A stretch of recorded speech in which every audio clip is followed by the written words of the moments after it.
ഏവർക്കും ക്രിസ്മസ് എക്സാമിനേഷനുമായി ബന്ധപ്പെട്ട ഈ സ്പെഷ്യൽ വീഡിയോയിലേക്ക് സ്വാഗതം. എല്ലാ വിദ്യാർത്ഥികളും ക്രിസ്മസ് എക്സാമിനേഷന് വേണ്ടിയുള്ള തയ്യാറെടുപ്പിലാണ് എന്ന് പ്രതീക്ഷിക്കുന്നു. മാത്തമാറ്റിക്സ് സബ്ജക്റ്റിന്റെ എക്സാമിനേഷൻ നാളെയാണ്. ഓൾമോസ്റ്റ് എല്ലാം പഠിച്ചു കഴിഞ്ഞു എന്ന് വിശ്വസിക്കുന്നു. ഒരു അവസാന വട്ട ഒരുക്കം എന്ന രീതിയിൽ ക്രിസ്മസ് എക്സാമിനേഷന് വേണ്ടിയുള്ള എല്ലാ ചാപ്റ്റേഴ്സിൽ നിന്നുള്ള മോസ്റ്റ് ഇമ്പോർട്ടന്റ് കീ പോയിന്റ്സും ഇക്വേഷൻസുമാണ് ഈ വീഡിയോയിൽ നമ്മൾ പരിചയപ്പെടുത്തുന്നത്. ഒരു ക്വിക്ക് റിവിഷൻ എന്ന രീതിയിൽ ഈ വീഡിയോ നിങ്ങൾക്ക് സഹായകരമാകും, യാതൊരു സംശയമില്ല. സോ ടൈം വേസ്റ്റ് ചെയ്യുന്നില്ല. ഫസ്റ്റ് ചാപ്റ്ററിലെ ഏറ്റവും ഇമ്പോർട്ടന്റ് ആയിട്ടുള്ള key points and equations. First one, a relation R in a set A is said to be reflexive if a comma A element of R for all A element of A. എന്താണ് reflexive relation? A എന്ന സെറ്റിൽ define ചെയ്തിട്ടുള്ള ഒരു relation reflexive ആകണമെങ്കിൽ A എന്ന സെറ്റിലെ എല്ലാ എലമെന്റിനും അതിനോട് തന്നെ ബന്ധമുണ്ടായിരിക്കണം. Every element of A is related to itself. എല്ലാ എലമെന്റ്സിനും അതിനോട് തന്നെ ബന്ധമുണ്ടെങ്കിൽ ആ റിലേഷനെ നമ്മൾ എന്ത് പറയും? റിഫ്ലെക്സീവ് എന്ന് പറയും. Okay, second one, a relation R in a set A is said to be symmetric if ordered pair A comma B element of R implies ordered pair B comma A element of R. ഒരു relation symmetric relation എന്ന് പറയണമെങ്കിൽ ആ റിലേഷനകത്ത് A comma B എന്ന ഒരു element ഉണ്ടെങ്കിൽ തിരിച്ച് B comma എയും ആ റിലേഷനകത്ത് കണ്ടെത്താൻ സാധിക്കണം. എന്താണ്? എ കോമ ബി ഒരു റിലേഷനകത്ത് ഉണ്ടെങ്കിൽ തിരിച്ച് ബി കോമ എ എന്ന എലമെന്റും റിലേഷനകത്തുണ്ടെങ്കിൽ നമ്മൾ ആ റിലേഷൻ എന്ത് പറയും? സിമെട്രിക് എന്ന് പറയും. എക്ക് ബിയുമായിട്ട് ബന്ധമുണ്ടെങ്കിൽ തിരിച്ച് ബിക്ക് എയുമായിട്ട് ബന്ധമുണ്ടെന്ന് സ്ഥാപിക്കാൻ സാധിച്ചാൽ ആ റിലേഷൻ എന്തെന്ന് പറയും? സിമെട്രിക് എന്ന് പറയും. Okay, next third one, a relation R in a set A is said to be transitive if ordered pair A comma B element of R and B comma C element of R implies A comma C element of R. എന്താണ്? ഒരു relation transitive എന്ന് prove ചെയ്യണമെങ്കിൽ ആദ്യം ordered pair A comma B element of R, അടുത്ത് ഈ ബിയിൽ start ചെയ്യുന്ന മറ്റൊരു element ordered pair B comma C element of R. ഇങ്ങനെയുള്ള രണ്ട് എലമെന്റ് ഉണ്ട് എങ്കിൽ എയും സിയും ആ റിലേഷനകത്ത് ഉണ്ട് എന്ന് പ്രൂവ് ചെയ്യാൻ സാധിച്ചാൽ ആ റിലേഷൻ ട്രാൻസിറ്റീവ് എന്ന് പറയും.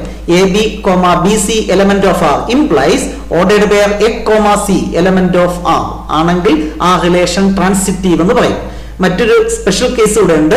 Ordered pair A B comma ordered pair B comma C ഇത്തരത്തിൽ തുടർച്ചയായിട്ടുള്ള രണ്ട് ഓർഡേർഡ് പെയർ കണ്ടെത്താൻ സാധിച്ചില്ല എങ്കിലും ക്ലിയർലി ദ ഫംഗ്ഷൻ ഈസ് എന്ത് പറയും? ട്രാൻസിറ്റീവ്. എക്സാമ്പിൾ പറഞ്ഞാൽ consider the relation on the set 1,2,3 defined by R equal to ordered pair 1,1 2,2 3,3. ഈ റിലേഷൻ ഇത് ക്ലിയർലി റിഫ്ലെക്സീവ് ആണ് അല്ലെ? എല്ലാ എലമെന്റിനും അതിനോട് ബന്ധമുണ്ട്. ക്ലിയർലി ഇത് സിമെട്രിക് ആണ്. 1 1 2 2 3 3 അങ്ങോട്ടും ഇങ്ങോട്ടും ഉണ്ട്. അടുത്തത് ക്ലിയർലി ട്രാൻസിറ്റീവ് ആണ്. കാരണം ഈ കണ്ടീഷൻ സാറ്റിസ്ഫൈ ചെയ്യുന്ന രണ്ട് പെയർ നമുക്ക് കണ്ടെത്താൻ സാധിക്കുന്നില്ല എങ്കിൽ ആ റിലേഷൻ എന്ത് പറയും? ട്രാൻസിറ്റീവ് എന്ന് പറയും. സോ അത് ട്രാൻസിറ്റീവ് ആണ്. ഓക്കെ, അതിനൊരു എക്സാമ്പിൾ പറഞ്ഞു എന്ന് മാത്രം. Next very very important result. A relation R is said to be an equivalence relation if R is reflexive, symmetric and transitive. ഒരു റിലേഷൻ ഇക്വാലൻസ് റിലേഷൻ എന്ന് പ്രൂവ് ചെയ്യാൻ പറഞ്ഞാൽ ആ റിലേഷൻ റിഫ്ലെക്സീവ് ആണ്, സിമെട്രിക് ആണ്, ട്രാൻസിറ്റീവ് ആണെന്ന് പ്രൂവ് ചെയ്യണം. ഇപ്പൊ നിങ്ങൾക്ക് പരിചിതമല്ലാത്ത ഒരു question, show that it is an equivalence relation എന്ന് ചോദിച്ചാൽ നിങ്ങൾ എന്തെഴുതണം? ഷോർട്ട് കട്ട് മെത്തേഡ് ആണ്. Clearly the relation is reflexive, clearly the relation is symmetric, clearly the relation is transitive, therefore it is an equivalence relation. 2 mark വരെ കിട്ടാൻ സാധ്യതയുണ്ട്. So തീർച്ചയായും പഠിച്ച ക്വസ്റ്റ്യൻസേ ചോദിക്കുകയുള്ളൂ. അതുകൊണ്ട് തന്നെ അങ്ങനെ അഡ്ജസ്റ്റ്മെന്റിന്റെ ഒന്നും ആവശ്യമില്ല. എങ്കിലും ഓർത്തിരിക്കുക എന്താണ് ഇക്വാലൻസ് റിലേഷൻ എന്ന് പറഞ്ഞാൽ. ഇത്രയുമാണ് ടൈപ്സ് ഓഫ് റിലേഷനുമായി ബന്ധപ്പെട്ട് മസ്റ്റായിട്ട് നമ്മൾ അറിഞ്ഞിരിക്കേണ്ട 4 റിസൾട്ട്. ഒരു റിലേഷനകത്ത് എലമെന്റ് ഒന്നും ഇല്ല എങ്കിൽ അത്തരം റിലേഷനെ എം ടി റിലേഷൻ എന്ന് പറയും. ഒരു റിലേഷനകത്ത് എയിൽ നിന്ന് എയിലേക്കുള്ള ഒരു റിലേഷനകത്ത് എ ക്രോസ് എയിലെ എല്ലാ എലമെന്റ്സും ഉണ്ടെങ്കിൽ അതിനെ യൂണിവേഴ്സൽ റിലേഷൻ എന്ന് പറയും. അത് വലിയ പ്രാധാന്യമില്ലാത്തത് കൊണ്ടാണ് നമ്മൾ ഈ കീ പോയിന്റ്സിൽ ഉൾപ്പെടുത്താത്തത്. സോ ടൈപ്സ് ഓഫ് റിലേഷനിൽ നിന്ന് 3 മാർക്സിന്റെ ഒരു ക്വസ്റ്റ്യൻ ആയിരിക്കും ചോദിക്കുന്നത്. അത് ചെയ്യുന്നതിന് വേണ്ടി ഈ ഒരു ഐഡിയ നമ്മുടെ മനസ്സിൽ ഉണ്ടായിരിക്കണം. നെക്സ്റ്റ്, ടൈപ്സ് ഓഫ് ഫംഗ്ഷൻസുമായി ബന്ധപ്പെട്ട 1-2 ഇമ്പോർട്ടന്റ് പോയിന്റ്സ്.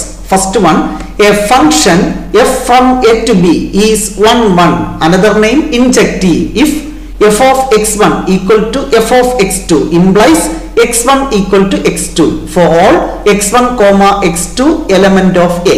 ഒരു ഫംഗ്ഷൻ 1 എന്ന് പ്രൂവ് ചെയ്യണമെങ്കിൽ A എന്ന സെറ്റിലെ എല്ലാ എലമെന്റിനും B എന്ന സെറ്റിലെ വ്യത്യസ്ത എലമെന്റുമായിട്ട് ഇമേജസ് വേണം. Every element in the set A has distinct images in the set B. Then the function is said to be 1, 1. A എന്ന സെറ്റിലെ എല്ലാ എലമെന്റിനും B എന്ന സെറ്റിലെ വ്യത്യസ്ത എലമെന്റുമായിട്ടാണ് ഇമേജസ് ഉള്ളതെങ്കിൽ ആ ഫംഗ്ഷൻ എന്ത് പറയും? 1, 1 എന്ന് പറയും. അത് മാത്തമാറ്റിക്കലി പ്രൂവ് ചെയ്യാൻ വേണ്ടി let f of x1 equal to f of x2 എന്ന് അസ്യൂം ചെയ്യുക, which implies x1 equal to x2 എന്ന് പ്രൂവ് ചെയ്താൽ ആ ഫംഗ്ഷൻ എന്തായി? 1, 1. വളരെ ഇമ്പോർട്ടന്റ് ആണ്, ഇതിന്റെ പ്രൂഫ് ചോദിക്കും. Let f of x1 equal to f of x2 implies x1 equal to x2 എന്ന് പ്രൂവ് ചെയ്താൽ ആ ഫംഗ്ഷൻ എന്താണ്? 1, 1. A function which is not 1, 1 is called എന്താണ്? many 1. ജസ്റ്റ് അതൊന്ന് അറിഞ്ഞിരിക്കുന്നത് നല്ലതാണ്. Next one, a function f from A to B is onto, another name surjective. If given any y element of B, there exists x element of A such that f of x equal to y. ഒരു function on to എന്ന് prove ചെയ്യാൻ എയിൽ നിന്ന് ബിയിലേക്കുള്ള ഒരു function on to എന്ന് prove ചെയ്യണമെങ്കിൽ B എന്ന സെറ്റിലെ എല്ലാ എലമെന്റിനും പ്രീ ഇമേജസ് ഉണ്ട് എന്ന് പ്രൂവ് ചെയ്താൽ മതി. രണ്ടാമത്തെ സെറ്റിലെ എല്ലാ എലമെന്റിനും പ്രീ ഇമേജസ് ഉണ്ടെങ്കിൽ ആ ഫംഗ്ഷൻ ഓൺ ടു എന്ന് പറയും. അത് മാത്തമാറ്റിക്കലി പ്രൂവ് ചെയ്യാൻ let y element of second set, രണ്ടാമത്തെ സെറ്റിൽ ആർബിട്രറി ആയിട്ട് ഒരു എലമെന്റ് എടുക്കുക. then there exists another element x in A such that f of x equal to y എന്ന് പ്രൂവ് ചെയ്താൽ മതി. ഈ ഫംഗ്ഷൻ സാറ്റിസ്ഫൈ ചെയ്യുന്നതുകൊണ്ട് മറ്റൊരു എലമെന്റ് എയിൽ ഉണ്ട് എന്ന് പ്രൂവ് ചെയ്യാൻ സാധിച്ചാൽ ആ ഫംഗ്ഷൻ ഓൺ ടു എന്ന് പറയാം. അതായത് every element in the set B has pre image in A എന്ന് പ്രൂവ് ചെയ്താൽ ആ ഫംഗ്ഷൻ എന്താണ്? Onto. ഒരു ഫംഗ്ഷൻ ഓൺ ടു അല്ല എങ്കിൽ ആ ഫംഗ്ഷൻ എന്ത് പറയും? ഇൻടു ഫംഗ്ഷൻ എന്ന് പറയും. Next one, a function f from A to B is onto if and only if range of f equal to codomain of f. onto എന്ന് prove ചെയ്യാനുള്ള മറ്റൊരു ഡെഫിനിഷൻ, ഒരു ഫംഗ്ഷൻ onto എന്ന് prove ചെയ്യാൻ range of f equal to ഈ ഫംഗ്ഷന്റെ റേഞ്ചും ഈ ഫംഗ്ഷന്റെ കോഡൊമൈനും ഈക്വൽ എന്ന് പ്രൂവ് ചെയ്താൽ മതി. ഒരു ഫംഗ്ഷൻ എയിൽ നിന്ന് ബിയിലേക്കാണെങ്കിൽ the second set B is called codomain. ഇപ്രാവശ്യം മോഡൽ പരീക്ഷയ്ക്ക് ഇത്തരത്തിലൊരു ക്വസ്റ്റ്യൻ ചോദിച്ചു. A function f from A to B is onto if and only if range of f equal to set B എന്ന് എഴുതാം, അല്ലെങ്കിൽ കോഡൊമൈൻ ഓഫ് എഫ് എന്ന് എഴുതിയാലും മതി. Okay, next one, a function which is both 1, 1 and 1, 2 is called bijective function. എന്താണ് bijective function?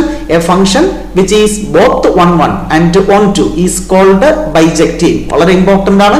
ഒരു function bijective എന്ന് prove ചെയ്യാൻ പറഞ്ഞാൽ ആ ഫംഗ്ഷൻ 1, 1 ആണ് 1, 2 ആണെന്ന് പ്രൂവ് ചെയ്താൽ മതി. Okay, next chapter number 2, inverse trigonometric functions. So sine inverse എന്ന് പറയുന്ന ഫംഗ്ഷന്റെ ഡൊമൈൻ ക്ലോസ്ഡ് ഇന്റർവൽ -1, അതിന്റെ പ്രിൻസിപ്പൽ വാല്യൂ ബ്രാഞ്ച് എന്ന് പറയുന്നത് ക്ലോസ്ഡ് ഇന്റർവൽ -π/2, π/2. അതായത് സൈൻ ഇൻവേഴ്സിന്റെ വാല്യൂ ഈ ഇന്റർവെലിനകത്തായിരിക്കും. -90 മുതൽ +90 വരെയുള്ള വാല്യൂസിനകത്തായിരിക്കും സൈൻ ഇൻവേഴ്സിന്റെ വാല്യൂ എക്സിസ്റ്റ് ചെയ്യുന്നത്. -90യും +90യും ഉൾപ്പെടെ അതിനിടയ്ക്കുള്ള വാല്യൂസ് ആയിരിക്കും സൈൻ ഇൻവേഴ്സിന്റെ വാല്യൂസ് ആയിട്ട് വരുന്നത്. സൈൻ ഇൻവേഴ്സിന്റെ വാല്യൂ -1 മുതൽ +1 വരെയുള്ള റിയൽ നമ്പറിന് മാത്രമേ കണ്ടെത്താൻ സാധിക്കുകയുള്ളൂ. അതുകൊണ്ടാണ് ഇത് ഡൊമൈൻ എന്ന് പറയുന്നത്, ഇത് പ്രിൻസിപ്പൽ വാല്യൂ ബ്രാഞ്ച് എന്ന് പറയും. സോ സൈൻ ഇൻവേഴ്സിന്റെ principal value branch 1 word question ചോദിക്കാം. Closed interval -π/2, +π/2.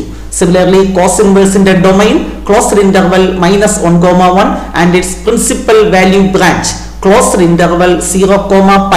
0ക്കും 180ക്കും ഇടയ്ക്കും 0യും 180 ഉൾപ്പെടെയുള്ള വാല്യൂസ് ആയിരിക്കും കോസ് ഇൻവേഴ്സിന് കിട്ടുന്നത്. ഓക്കെ, സോ കോസ് ഇൻവേഴ്സിന്റെ വാല്യൂ -1നും +1നും ഇടയ്ക്കുള്ളത് കണ്ടെത്താൻ സാധിക്കുകയുള്ളൂ. സോ കോസ് ഇൻവേഴ്സിന്റെ വാല്യൂ ക്ലോസ്ഡ് ഇന്റർവൽ 0, πയിലായിരിക്കും എക്സിസ്റ്റ് ചെയ്യുന്നത്. നെക്സ്റ്റ്, ഇത് രണ്ടുമാണ് മസ്റ്റ് ആയിട്ട് ഓർത്തിരിക്കേണ്ടത്. ടാൻ ഇൻവേഴ്സ് ഇവിടെ പഠിച്ചാൽ കൊള്ളാം. ടാൻ ഇൻവേഴ്സിന്റെ domain capital R, principal value branch ഇതിൽ ഓപ്പൺ ഇന്റർവൽ കൊടുത്താൽ മതി. Open interval -π/2, π/2.